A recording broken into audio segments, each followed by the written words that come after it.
Ladies and gentlemen, welcome to BikeSocial. Welcome to Cadwell Park. I'm Michael Mann. We've got a Bennetts track day here today.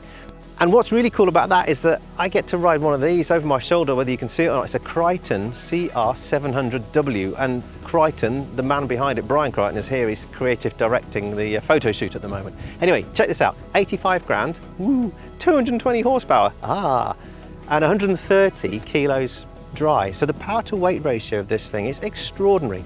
They're only going to make 25 of them. They're all hand built, and of course they use the rotary engine, being a Brian Crichton machine. So I'm going to get to ride it here. I did ride it at Goodwood at the Festival of Speed, but you know, was it 1.5 miles up someone's driveway and you don't get out of second gears? You don't really get to understand the characteristics of the bike and its you know, weight and power and everything else. So, time to get the leathers on, I reckon.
I'm joined now by the man behind the brands, Brian Crichton. Brian, thank you so much for joining me.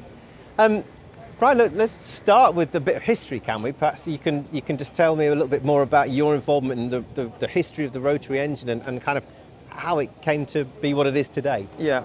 Well, what happened is I was a motorcycle dealer years ago, with a Honda dealership, and a friend of mine has also got a dealership, and he left that and he got a job at Norton. And at the time they were doing prototypes, and he came to me and he said, "Have a go on this prototype, you know." So I went on it, and I thought, blimey, this is fantastic, so smooth and really so fast. And I thought, bloody hell, you're going to have to get me a job here, you know, because I was into engines anyway. Yeah. And is that what you studied? You studied engineering?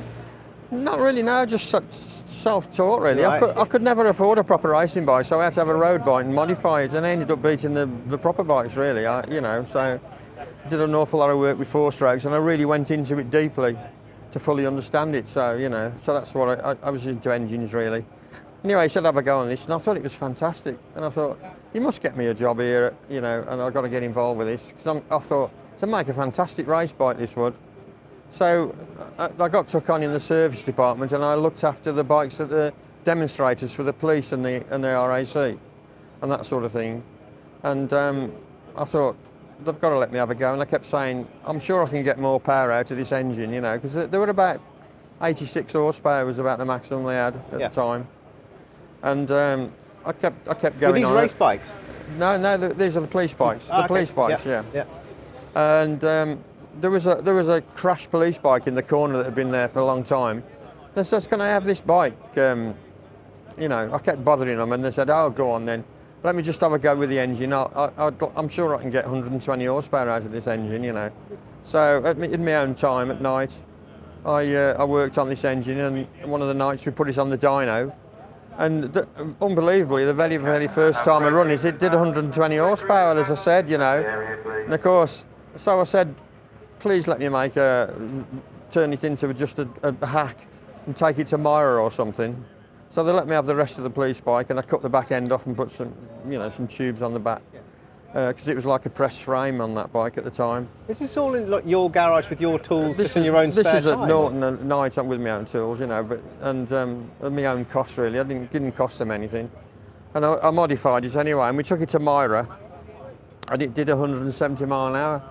And we had a policeman with a radar gun, and we had, funny enough, we had the person that was in charge of Myra, and he said, "Now look, when you're going round, be very, very careful, because there's some very fast Jaguars going round. So when you come to the corners, just look round, you know, to make sure we're all right." Yeah. So he went off on this bike, and Bob Rayleigh, and he came whoosh just on one of the straights, and the policeman said, "170 mile an hour. I've never seen me radar gun this high." Anyway, the manager of the place got on his radio. He said, "Blood and sands, I better get these slow Jaguars off the circuit." And then he just went whizzing round, and 170 mile an hour, which, you know, this was in 1986. This was quite fast for the 588, you know, bike. Absolutely. And then they. I said, "Can I make a proper race bike?" You know, and because the thing is, I was into their electronic side of stuff as well. I was into that side of it.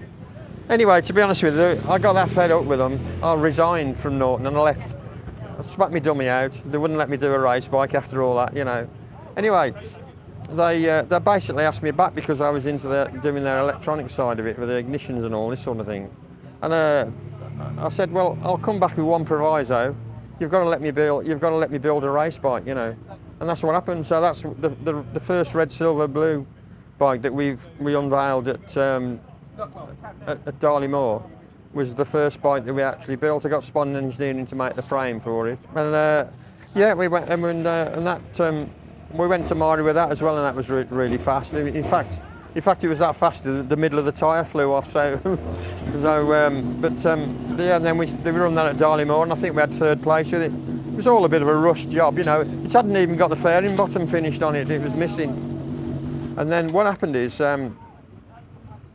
Simon Buckmaster didn't want to ride the bike at the last meeting at Brands Hatch, because he'd got one of those Honda 3-cylinder bikes on there, the 2-strokes he wanted to ride. So Steve Spray was doing pretty good on an RG500. So I offered him the ride at this, you know, and he'd never seen the bike before. He'd obviously known it was about because we was in the same races with him early on. Anyway, he went out testing it in practice, and he came in, and I went up to him and he said, "Okay, what do you think? What do you want me to do?" And he said, "Just put petrol in it." He didn't want anything else in it at all. So it's ideal. And he went out and won both races. And luckily, we'd got some JPS people there because we was trying to get some sponsorship. And the crowd went mad. And the JPS people saw that, Imperial Tobacco, and they gave us the sponsorship for 3 years of the JPS bikes. One of the most iconic looking bikes, race bikes in history. That's right, yeah. And then we started from there, really. Obviously, we did that, and we won the championship in '89. Steve Spray won the championship. So we had some really good runs, you know. So here we are some years later with this. Yeah. How did this come about then? Where was the idea? What had happened to the rotary, the Crighton rotary? Obviously Norton went bust, so all that side of it finished. So 1994 was the last time we raced, and we won the championship on that. And then because Norton had finished, I just wanted a bike of my own, really. But obviously, as bikes, this was some years later, I thought I'd just fancy building a bike, really. And I obviously worked for Gilo Industries, and he wanted, he said, well, why don't we make one we can sell, you know? But I said, we'll have to make a complete new engine. He said, well, that's what we'll have to do. So they just said, get on with it, Brian, and design this new engine. And there's only me and another person on it, really. Shamoon, that's what they call Shamoon, Right. with me. And when was this then? At what point did you begin this process? This would have been now 4 years ago when this was going on. Yeah. 3 to 4 years ago. Because there's 2 years of the epidemic that's cocked everything up, really. Yeah. So we designed it, and it's got some unique features I wanted to do, because the original bikes had got belt drive on. Original bikes had got chains on. Right. At primary drive, and then we went to a belt drive, which worked sort of okay, no problems with it. But I thought, with the possibility of being a road bike in the end, it wasn't a good idea to have a belt in the open. So I decided we'd go for gear drive, and because I wanted to still run the engine backwards to help the torque reaction, so as to try and stop it wheeling. Yes. It's had an idle gear on it. So I went for the gear drive, and also we had Nova Transmissions make us a special gearbox for it, a dog ring gearbox.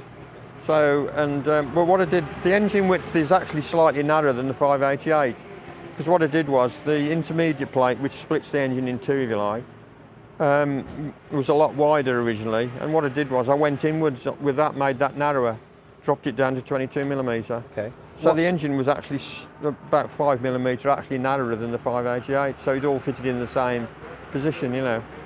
For what reason? To fit into that particular chassis? Just to make it as narrow as possible, Right. you know.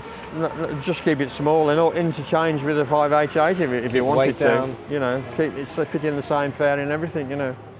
And obviously save a bit of weight as well, because I was fanatical of trying to make the thing. My goal was I wanted to make it 130 kilos all up weight. I was going to ask, was your goal about power, about performance, about weight, about creating... Well, the whole thing, really. I mean, what I wanted to do really was make a bike that somebody could buy that wasn't ridiculous money, that'd feel a bit like a MotoGP bike. Or the old two-stroke 500s, Yeah. they were 130 kilos in weight. And I wanted to try and make something that somebody could buy without costing millions, if you like, and that was the idea behind it, really. And I think I've achieved it, really. I mean, it's worked really well. I mean, it's over 200 horsepower at the back wheel, and it's over 100 pounds-feet of torque, you know, and it's 130 kilos, so it's worked out quite well. So what next? Now you've made one. Well, yeah, we're gonna make a batch of 25 of these, a special batch, you know, and then I don't know what's going to happen in the future. There's just talk of a road bike possibly, but obviously that's down to Gilo, really, you know, if he wants to do that. But I think that's a possibility. We'll get the lowdown from him next. Yeah. Well, Brian, thank you so much for your time. Yeah. Thank you for allowing me to have a go on it. Yeah. And I'll get my helmet and have a whip spin. Is that all right? Let's hope you have a bit of fun. Lovely job.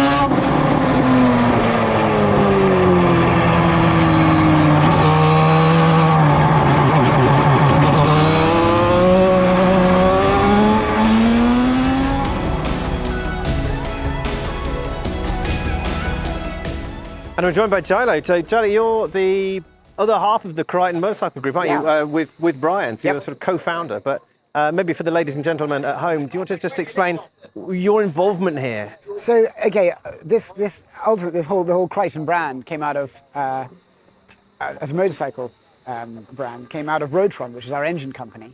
Rotron started out manufacturing personal aircraft engines. We then manufactured helicopter engines off the back of that, and unmanned aircraft systems engines, and all that technology we basically generated with Brian. Unmanned aircraft? Yeah, so we did a whole range of drones? Yeah. And Drones all that with technology engines? we developed with Brian, all the time we were sort of leaning towards, let's turn this into an incredible motorcycle engine. And so for the last 5 years, really we dedicated a team onto this with Brian to take all that learning, taking rotary engines to an aircraft world and take them out to a race world, which is come up with something seriously and exciting performance.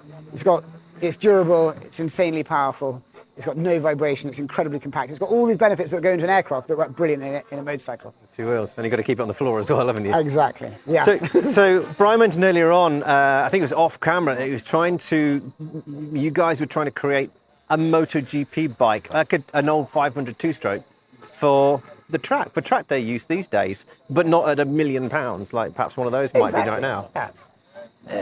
How far have you got? Well, I think it's exactly what Brian, when I look at the performance of this bike and the feedback we're having, it's something that Brian's achieved, I believe. It's something that back in the day when two-strokes, 500s were outrageous performance, super lightweight bikes, I think this is even better because it's extremely linear power delivery, it's phenomenally smooth, it's low revving, you've always got loads of torque. So I think the experience is actually even better than it ever was, but it's raw, it's still raw. It hasn't got all the electronics on it. We've kept it, from that perspective, very simple. And that's what Brian really wanted, is that raw race experience with the talent of the rider is really, drawn out. Because harking back to that kind of era, that GP era, there's no electronics really on this, are there, per se? There's none. Traction control, Absolutely. So you've got to be very, very gentle on the throttle if you're not familiar with those. I've grown up with traction control and everything, so I've just been used to let the bike do the sorting out. Well, I think that's part of the excitement of this in a way, and it's what Brian and I agreed with him completely. We've let Brian run with this project completely. It's his, it's his expression, as it were, of what is the ultimate racing bike, and with that goes all that doesn't want all the extra stuff around it. He wants to keep it as the purest rider experience possible. I guess for him, and for you, it's about power, it's about weight, it's about power to weight, and it's about the handling, and it's about the way the power is delivered. It's all very well having loads of power, two-strokes do that, but it can be very peaky and you've got to rev them high. This is delivering phenomenal torque all the way through the rev range, and that's what makes it very tractable power. And I think that is an experience that people haven't had before. I've ridden it on track already, as you know, but for the ladies and gentlemen at home, our cameraman's being attacked by a bee, but we are, I'm very grateful for the experience so far, and I've really enjoyed what I've done so far. When I say completely unique, Cadwell Park's unique enough already, and then you've got this added into the mix. And my eyes were on stalks when I came back in after that first session. Yeah. I could barely talk properly, I could barely breathe properly. I tried to send my wife a message and my hands were shaking like this. Fantastic. Because it's so exciting and so different, and it's like nothing else I've ridden before. The sound of the thing got everybody from the paddock gathered round just when we started it up, and people, I didn't have any inclination when I was on track, but I came back in and hundreds of, there was tens of people saying, it spits flames like this long. Yeah, it's quite unusual. It's such an atmospheric machine. It's an entertainment. It's a bike packed full of entertainment, because you've got to be aware of the lack of traction control, but also the slicks, but also the power delivery, but also the way in which that engine communicates with you. Well, speaking of which, that's sort of that heartbeat of the bike.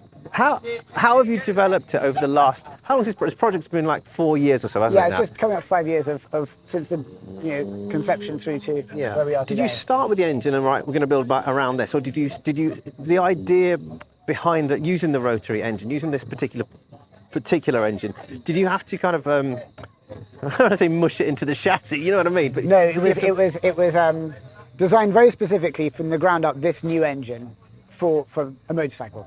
The whole transmission system, the layout. And Brian understood very well how he wanted to hang it with the chassis. Yeah. So that was a given from the start, is that this has to be able to hang in this way from the chassis. It's not integrated to the chassis like a lot of four cylinders are, where it all becomes part of the chassis. It's very much, the chassis is one part, the engine then drops in from underneath. And from the beginning to end, it was designed as Brian's the ultimate bike engine that took everything from his Norton days, everything he couldn't achieve in those days. We give him a blank sheet of paper, say, start again, Brian, but take everything you've learned with you. And that was how he created this engine. In the timeline of the project right now, where are you at? So this is a prototype, right? So we've got 25 bikes we're building. Mm-hmm.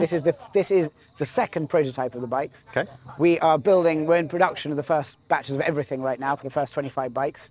And we're doing a limited edition. In one sense, to put the bike on the map, put the concept on the map, see what the world thinks of something like this, see what the customer feedback is like, And off the back of that, we may well explore going into production of a road version of this bike. This is something that we could look forward to in the future. But we're not in a rush. This is a really exciting project for us. We're engine manufacturers. We build a whole range of products. We build land, sea, air, action sports. We build aircraft. We build watercraft. And this is our new, this is our first race bike into the market. So we're kind of, we're playing the game quite slowly, and we're seeing that feedback. I like how you said race bike. What's the future hold for the Crighton CR700W? Are you looking at, well, I say racing, I mean road racing, track racing. Are you looking at, getting involved in those championships? I think it's something we are, of course, looking at, but it's not a priority right now. Right. So you just need to get those 25 built, make sure the customers are happy. We want to have, get more bikes on the track, more track days, more experience, more top riders riding them, more feedback, and feed that into the system before we start kind of thinking about the next steps. But it's something we're hugely excited about, of course. And we wouldn't be going to all these lengths and building a brand new engine. We didn't have that somewhere in our sights. What a project. Yeah. What a future. What a bike. So thank you so much. Mate, it's an absolute pleasure. And I'm looking forward to another session on it. So it's, like I said just a second ago, it's such a unique experience. It's like nothing else I've ridden. It's kind of got the two strokes about it, but it's got the, like you said, it hasn't got that peak. You use the torque.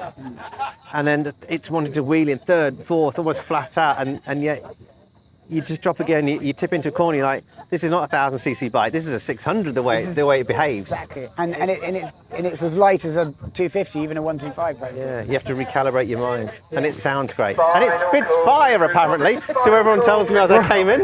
I think that's almost too much. Yeah. John McGuinness followed me for 2 laps, so there was a bit of a clang, but he said he had to back off, otherwise we had people wanted to cook their sausages on the way. I know. Lovely job. Well, it's been a pleasure so far, and I look forward to riding it a little bit more. Yeah. Thank you so much. Mike, thanks so much. Brilliant. Thank you so much. I hope you've enjoyed the day. I'll go out and have a ride and see and let you know what I think about it. How about that?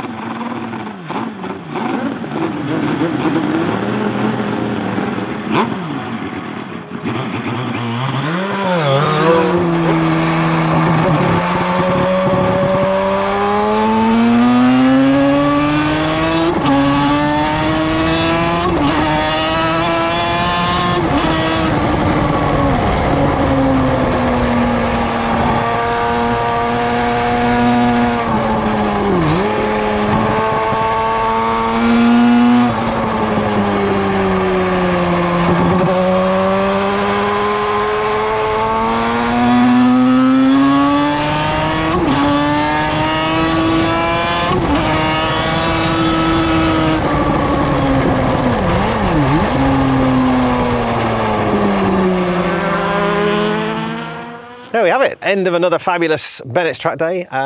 Cadwell's been kind to us, and also the Crichton has too. Now, I know we've spoken a lot about the details of the bike and about the project, and it's still sort of, even though we're 4 or 5, I say we, they are 4 or 5 years in, it still feels as though it's a bit of a prototype. I think mainly because we're not looking at a mainstream manufacturer here. It's a bunch of guys who are extremely clever from an engineering perspective, working on this great project. And the bike's still very much a prototype. It's still a little rough around the edges in terms of its appearance, and they're still developing it. So they're still trying to get miles on tracks and with relevant riders.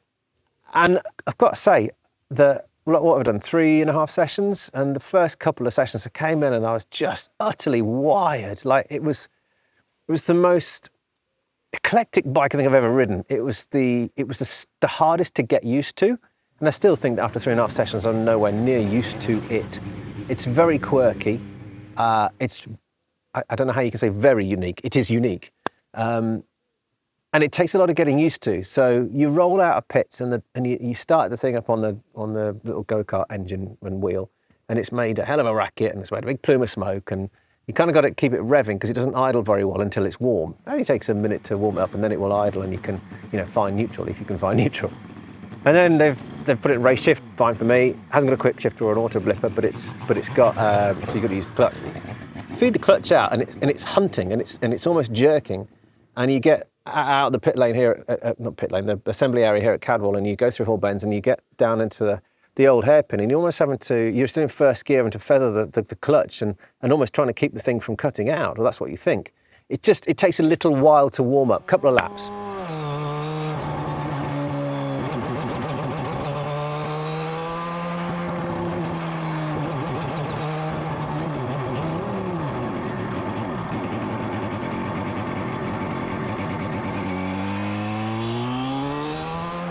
So you're running around on slicks, which is great. Again, while you're warming the bike up, you're getting used to or familiar with the tyre temperature as well. It is, you know, in terms of a verdict, then it's an incredibly interesting bike that really keeps you on your toes. It can be very rewarding when you find that sweet spot. It's not like in a way, it's like a two-stroke. I mean, they've talked about it being the concept was, or the focus was making a sort of a GP, like a 500 two-stroke, in a modern way, using that rotary engine. And it's sort of like a two-stroke in the fact that there is a power band, but it's not quite as sudden or as like a step as a two-stroke would be. And so you're feeding in the power, and then it does come in a linear motion, and it feeds and feeds and feeds and feeds, and it keeps going. You think, wow, this thing is so alive. And because it's light as well, so you've got oodles of power.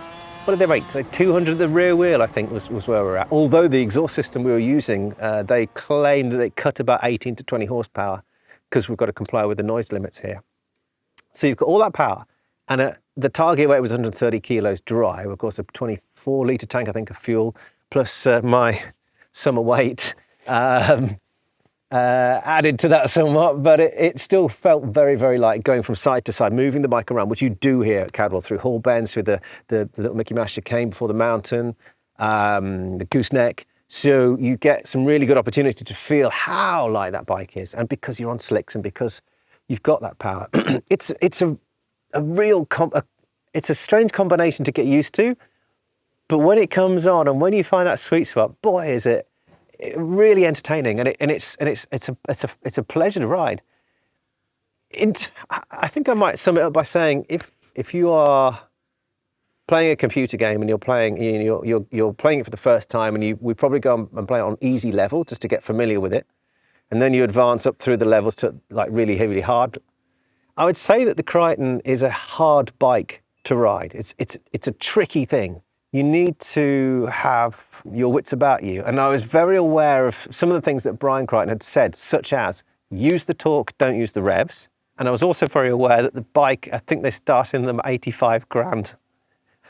And as much as I wanted to do my job properly, I was equally aware I did not want to drop it. So look, I'm going to go and ponder for a little while and permutate, and I'm going to write some stuff down. So if you want to know a bit more about my ramblings, then you're probably best off going to read them. BikeSocial.co.uk is where it's going to be at. And then, what else am I going to say? Yeah, don't forget to be a BikeSocial member if you're not already, which is BikeSocial.co.uk/join. £6 a month or £60 a year, and you can get to go to all these type of things. So anyway, thanks for joining me. Hope you enjoyed it. Do follow the Crighton project through. Sounds really interesting. And those guys at Gilo Industries, a fascinating bunch as well. Thanks for coming. See you later. Bye-bye.